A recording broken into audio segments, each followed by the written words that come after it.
Adanya. Tuh.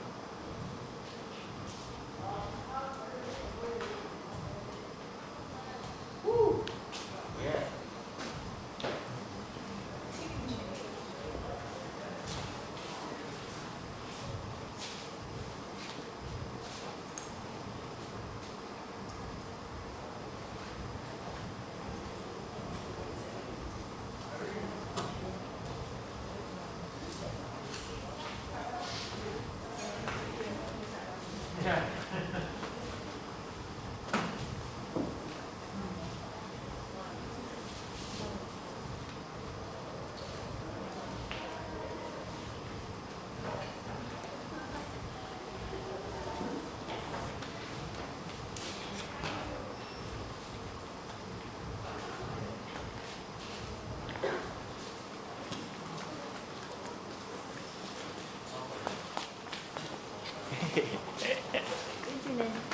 Kau nampak tak? Kau nampak tak? Aku kasi dekat flat.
comes from the Arabs, Akramah.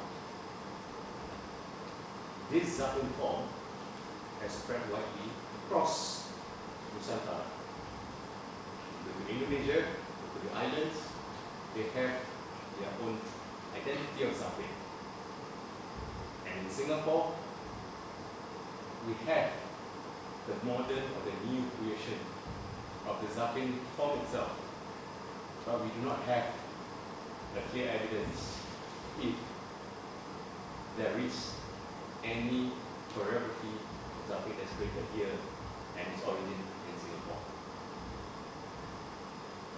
This is why we are trying to find whether Teluk Blangah or Blangah itself, concept of Blangah, the equation, has something for us to relate to, or to investigate, or to find, or to go more research and in-depth on it. Before we begin, I would like all of you relax your mind and just follow my instruction. I'd like to sit up straight. Give it a big shake to your hands.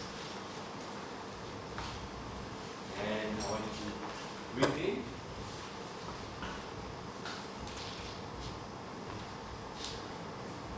Up. And breathe out. Breathe in again. And you breathe out. Last, breathe in. And you breathe out. Now that you hear your voices, you don't have to take off your mask, keep it on.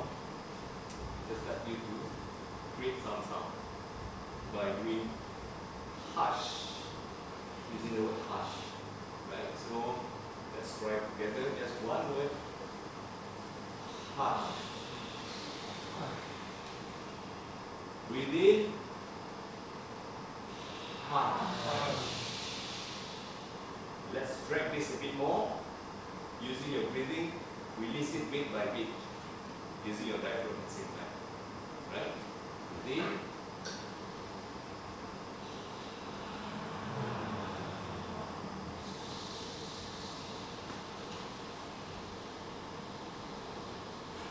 Breathe in. And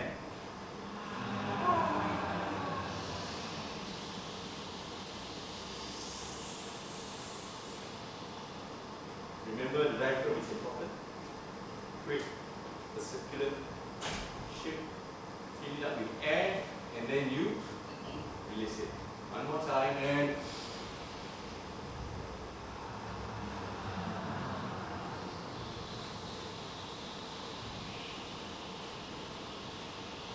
close your eyes. Everybody close your eyes. Relax your shoulders. Same thing, but this time you don't have to say the word hush. You just produce this sound.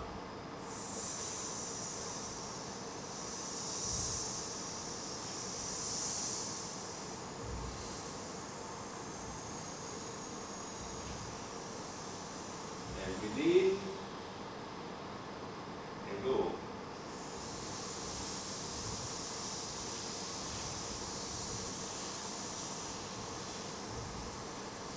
Leave everything in your mind out of this room. Let it be out there. Let it be clean, let it be clear from any influence. Right? And breathe in again. And last one.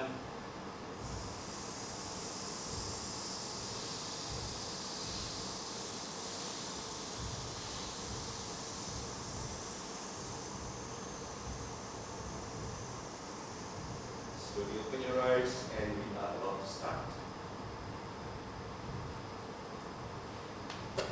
Well, that was quite a warm-up.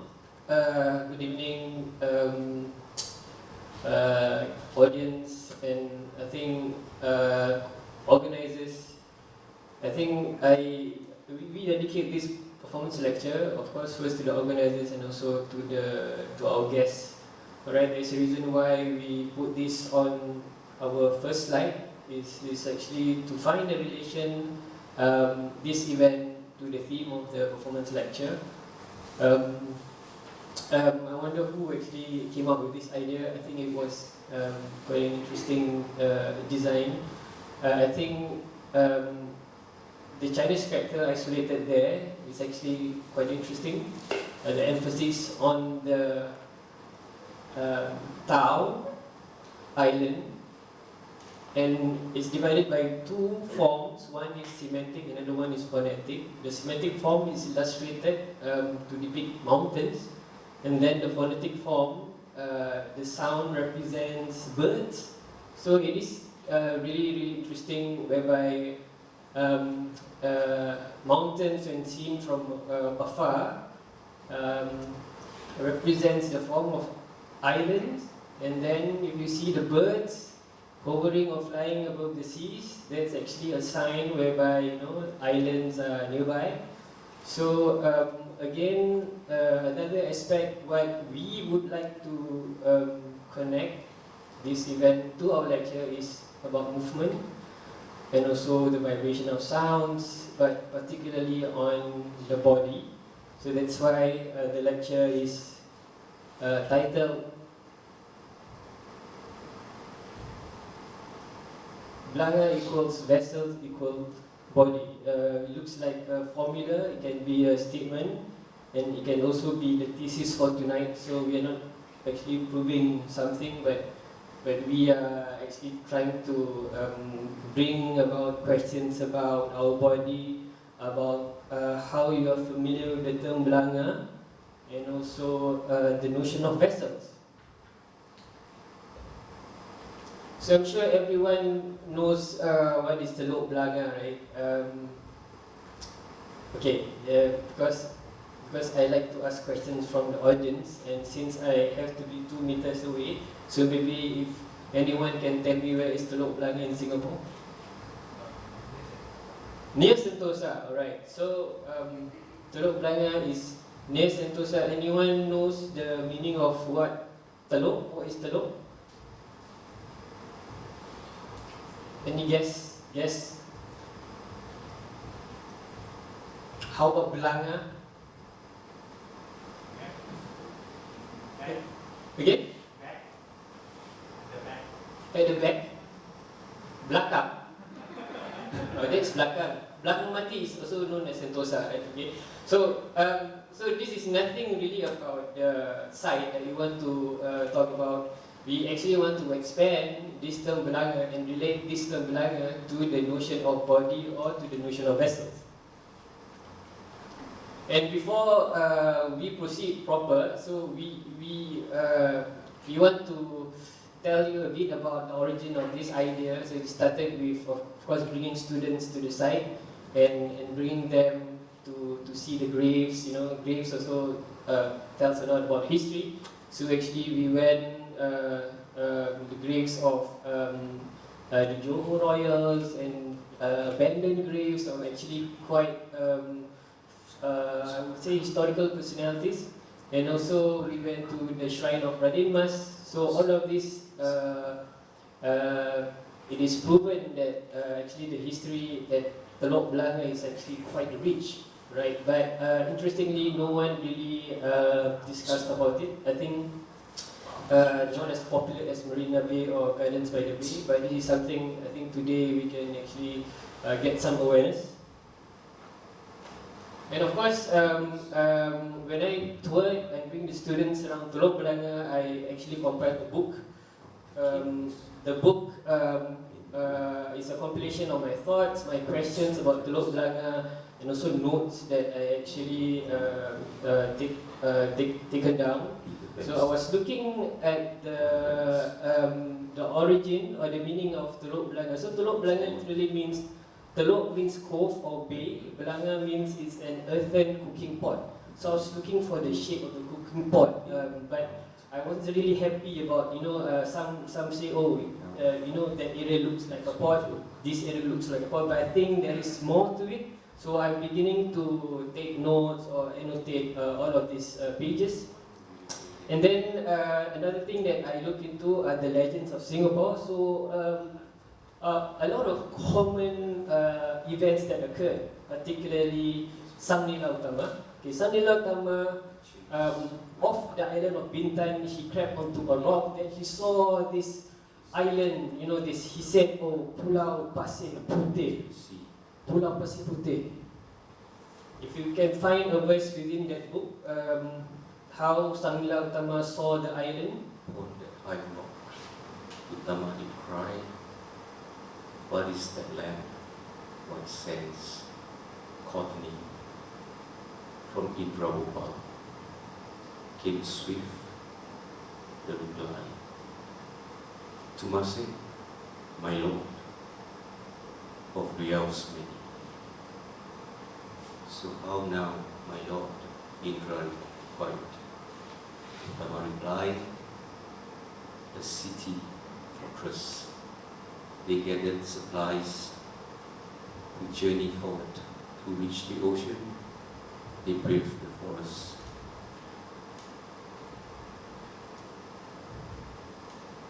With new land in sight, they sail out to sea, leaving history, home and family.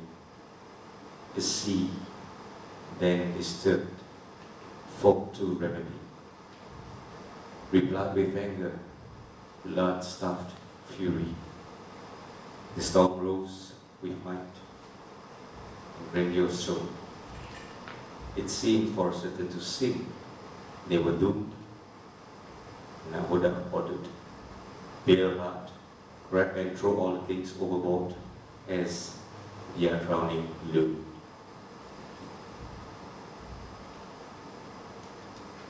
So as we go to another legend, which is the famous story of the boy, popularly known as Hang Nadim. Hang Nadim, who actually solved the solution of fending fishes. So that's why Tanjong Pagar. Tanjong means hujung. Hujung means at the. Actually, it's not really pointing to land. Actually, it's to Tanjong. It's near the shore, and Pagar means fence. And fence actually is referring to banana stumps, which Hang Nadim actually proposed to the king. So I think well-known stories were told that the kings asked the men to line their calves, and then they were actually sacrificed. But there was a scholar who actually mentioned that actually there was a mispronunciation of the words. What the Malays known as betis, which is calves, is actually betis is actually a type of a tree that used to make ships. So because of it will take lots of labor and effort just to take the trees to the shore, that's why Hang Nadim actually proposed that you should actually take banana stumps instead, because it is lighter and it's actually manageable, right? But one interesting fact about it, the legend says that, or the one who wrote the story, actually Hang Nadim was not the name of the boy. In fact, it was a child, a nameless child. So there is a possibility that it could be a female, like the person. Was built, the blood turned to stone. He was it, away spirited for Langkawi, where he rests alone. No sooner than in the south were heard shouts. We are attacked by a school of toad fish. They stabbed every person out and about, as if a curse in reply to a wish. So I was like writing down notes, whom to meet, whom to actually talk about this Teluk Blangah, and out came this collective, the Blangah collective. And it doesn't need to be just me and him. It's a loose and to be expanded collective. All right. So when we are proposing this performance lecture, we're trying to locate the notion of Blangah, trying to locate it to the notion or the idea of the body as a vessel, and to the notion of vessels, and also how actually from the movements, and lastly how the body is clothed. Alright, and I think based on the warm-up just now, I think it actually emphasizes a lot on the sound, the breath, the lips, right? So this is our, I think if you want to say the slogan or our objective, it's not really to talk about Teluk Blangah as the land, who everyone's familiar, not Teluk Blangah Road or Teluk Blangah Rice Primary, but you know, to really find where is the location of Blangah. And it is possible that it does not really direct to the land, but the shores. And the shores does not need to be at Sentosa, but it could be the stretch of the Singapore shores. And also, possibly to a bigger picture.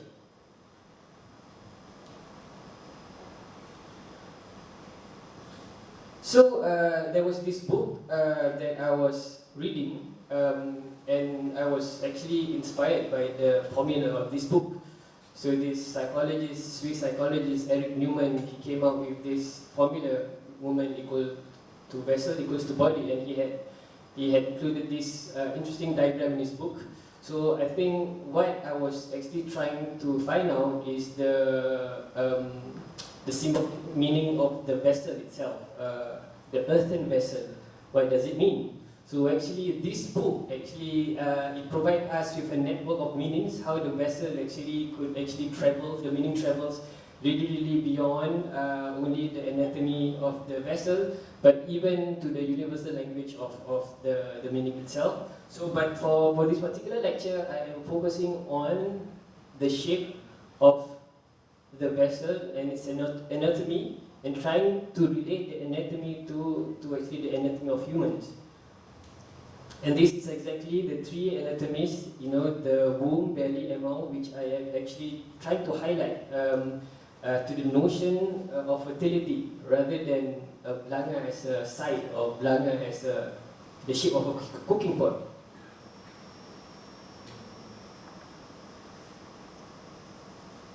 So the shapely figures of the Great Mother are representations of the pregnant goddess of fertility, who was looked upon throughout the world as the goddess of pregnancy and childbearing, also as the archetypal symbol of fertility. And I was like, when I caught this egg, it bears a lot of resemblance, not only formally wedding. You know, last time we actually gave this as a token of appreciation, but nowadays it is replaced with chocolates, towels. What else? You know, some utility stuff that we actually use at home. So this is actually obsolete, but I think it really bears great resemblance to this. It's actually the meaning of sheltering, protecting, and nourishing, nurturing. So this is a very interesting gesture, you know, the notion of the vessel itself.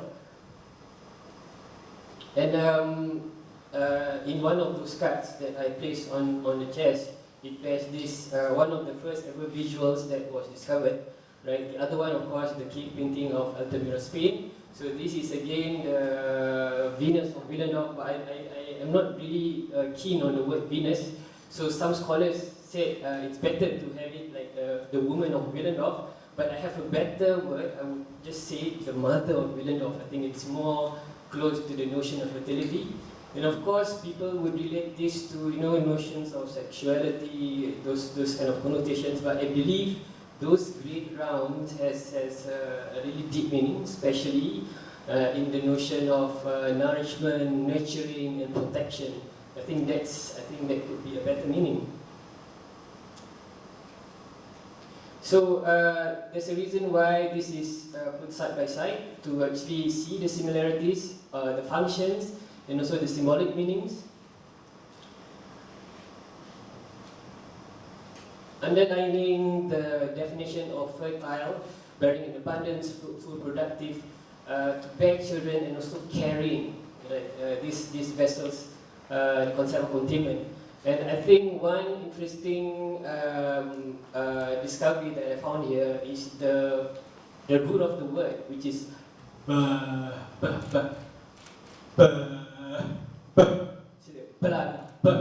think the notion of the sound, or the sound of it, could be the what you call it. It could be a clue to find the original word of Blangah. Like, what does it really mean? So this is something that I'm trying to find out. It's not done yet, because I'm trying to find, for example, the meaning of out in Arabic is khuruj. So when you So now you can see this out. So if you sound out the word, you know what's going to come out, right? But in Arabic, every word that starts with the letter means out. Okay, for example, one word means khaliq. Khaliq means the creator. So the creator creates, out comes something. So another example is the word graphic. Okay, I think a word I'm used to, graphic. So actually the origin of the root word is grr, grr, grr, grr, grr. So something like it is actually scratch. It's like a carving, scratching sound. So it really relates to the word graffiti, or when those I call it artists of the Stone Age, when they paint. Okay, there's something that they do on the surface, or something that they scratch on the surface. Until now, even the notion of printing, when we print something, the surface is always being scratched in a way. This is a video a good friend of us who actually demonstrated, and followed by his explanation on the anatomy of the Blangah. So, Live stream.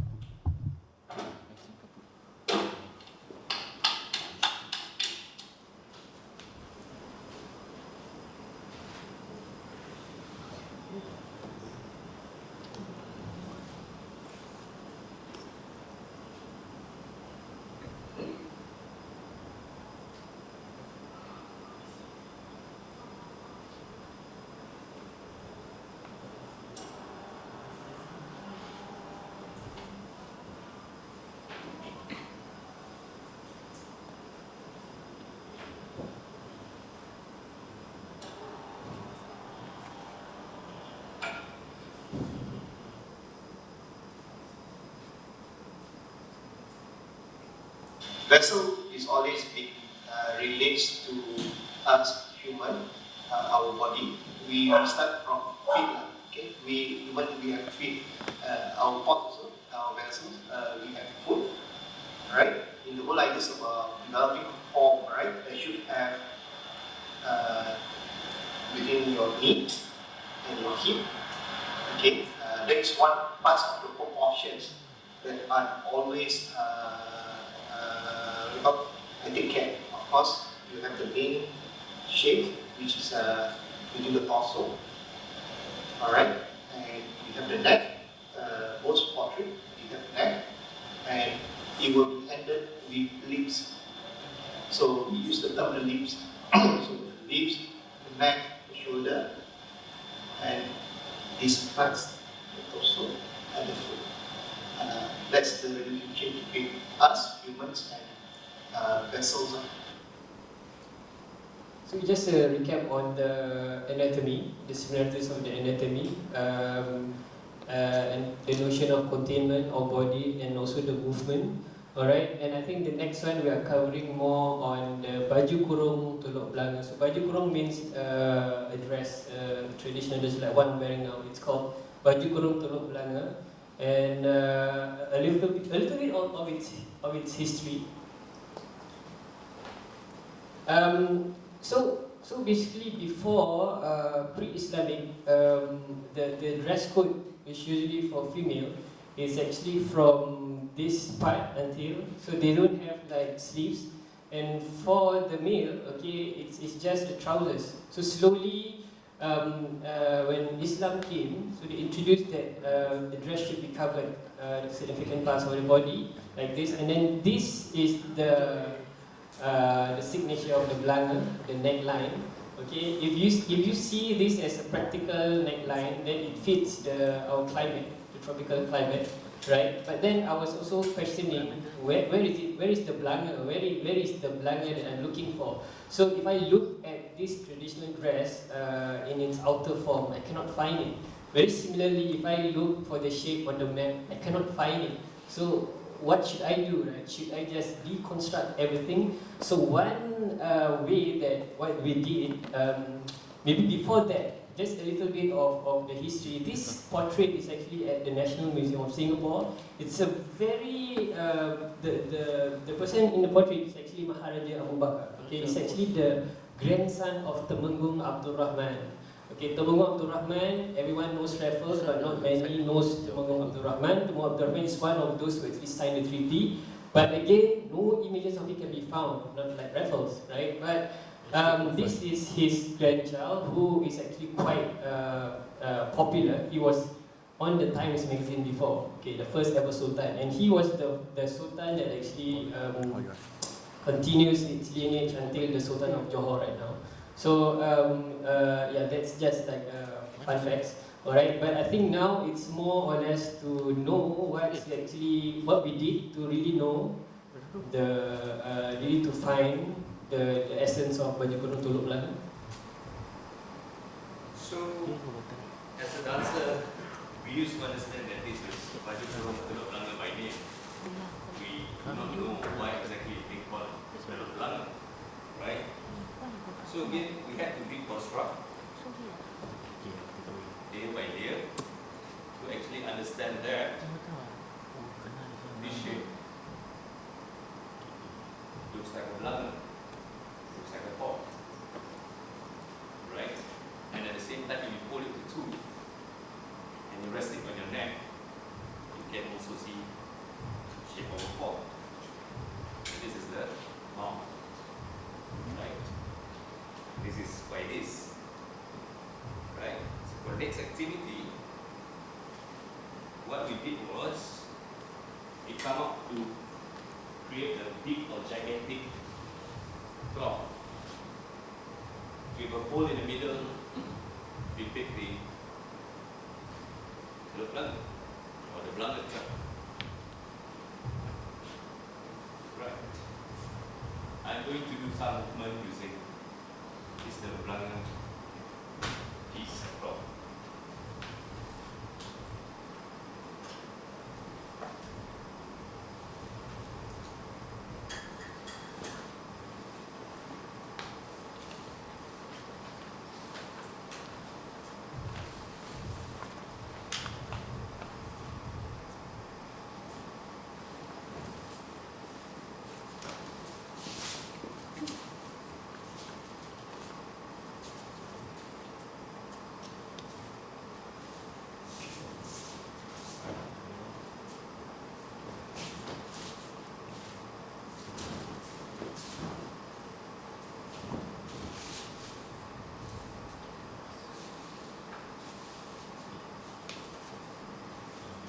Even as a choreographer and also a dancer, when I see movement, I was really inspired by it.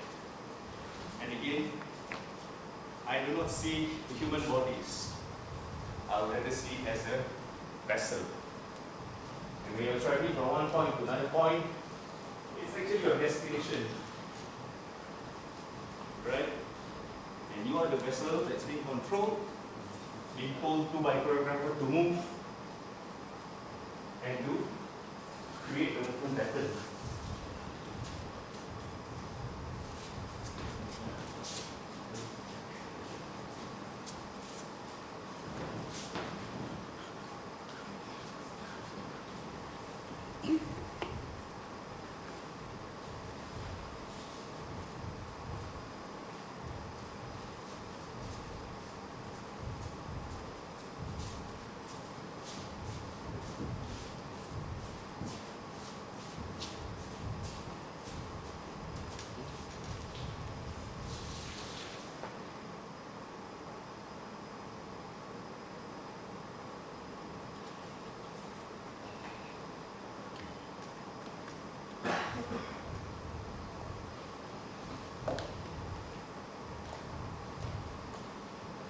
So let's do a bit of reflection here. The similarity once the cloth is worn, right? So Teluk Blangah as a traditional dress, it's not like what I'm wearing now. This is a little bit tight fitting. I know you see it like quite good, but it's actually tight fitting. But that one is actually quite the original one. It's actually quite loose, and the cutting, the pattern here, there's like an excess. So this is just like an exaggerated gesture that he has actually shown. So what I think that connects Blangah to the notion of vessels, actually the moving vessels, the ships. So the ships with its fabric, the sails, actually they use it, so they work together with the winds, and that's the destination. Actually the winds actually will bring the moving vessels. So this is just like a simulation of the destination of the ship sailing through the unique islands, this network of islands, the Nusantara or Southeast Asia, right? So as the ship travels and trying to form like vessels in itself. So if you can imagine the exchanging of ideas, cultures, and how something like a soup in itself, the idea of melting pot or the melting point, it actually brings all the, we used to be a region, but now, it is broken into islands. So if you see those lighter areas, they actually form what was before, when we were one, right? So, and the idea of the Nusantara in one pot, it's actually what we are trying to signal a possibility that Blangah can actually refers to the region rather than the seas of Singapore. And then those names, Blangah, which is very familiar with us also with those in Malaysia and also in Indonesia, but in the Philippines, like Balanga or Banga, it does relate to the same meaning of vessel. And if you go a bit to the Riau region, okay, then this word called Belango. Belango means actually an anchorage, or the place where the ships anchor. So that seems like a very strategic place to make business, right? Because of the depth of the sea. So that is like representing harbour. So in totality, actually Blangah has a very profound meaning. It doesn't only relate to a vessel, but expanding the notion of vessels into strategic secret, perhaps, or it's quite a strategic space. So let's isolate these words and maybe practice in terms of how you pronounce these words.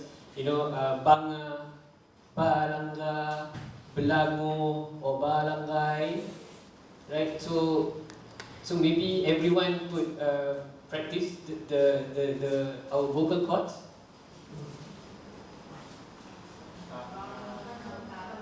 Maybe we do it one word at a time, right? Maybe the first word. Bangah. Banga. Bangah. Banga. Bangah. Okay, let's try the second word. Balanga. Balangah. Balanga. Balangah. Balanga. Balangah. Let's try the third one. Blango. Belango. Blango. Belango. Blango. Belango. So the first two, it means still a vessel, but this third one, it means, like what I mentioned, is an anchorage or a port, alright? It's where the ships actually drop down its anchor. Okay, this one is a little bit tricky, but I'll try my best. Barangay. Balanggai. Barangay. Balanggai. Barangay. Balanggai. This is actually a ship, okay? It's a ship whereby it's actually quite familiar with the Filipinos, alright? So you can see all of these words actually relate to the different so-called islands in the region, but they actually represent one meaning, which is the concept of vessel, which is the concept of containment, or even to the notion of fertility. So let's recap our lecture here, how actually the meaning of the container or vessel travels to the meaning of the ship, and also not forgetting the notion of fertility. And also the melting point that I feel, the warm-up that we started in the first instance, actually that is important, and the formula Blangah plus water plus warmth actually couldn't be possible with the sincere warmth that we have together as a presenter and also as an audience. And of course, the melting pot and the thesis trying to prove that could Blangah actually relate to the strategic side of our so-called Singapore seas, or it could actually extend itself also to the other ports, to the rest of the world. You know, a strategic base is a good site not only for trading but also for cultural exchanges, and also the ideal place to actually melt together, like what we are doing now. We are kind of like trying to melt together.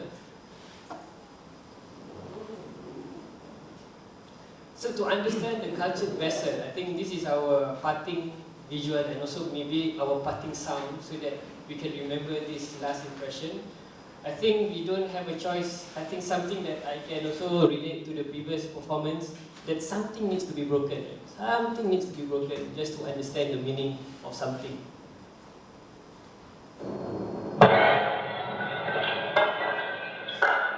So, the same vessel that a friend of us did was also broken, just to prove a point, and he didn't mind at all, right? So the idea of these shards or these pieces, like when we reflect on these shards and these pieces, it represents our network of islands in the region. It looks like the unique archipelago of the Southeast Asia, right? So I think we need to be apart to know each other, and we need to travel, we need to move. So without movement, I think it's very difficult for us to really express our sincerity and generosity. So I think with that, thank you for your listening ears, thank you for your patience. Thank you for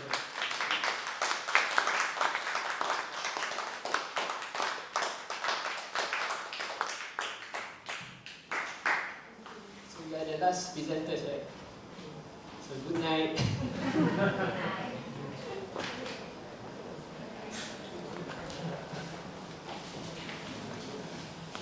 So just to announce, tomorrow's performance will start at 3 p.m.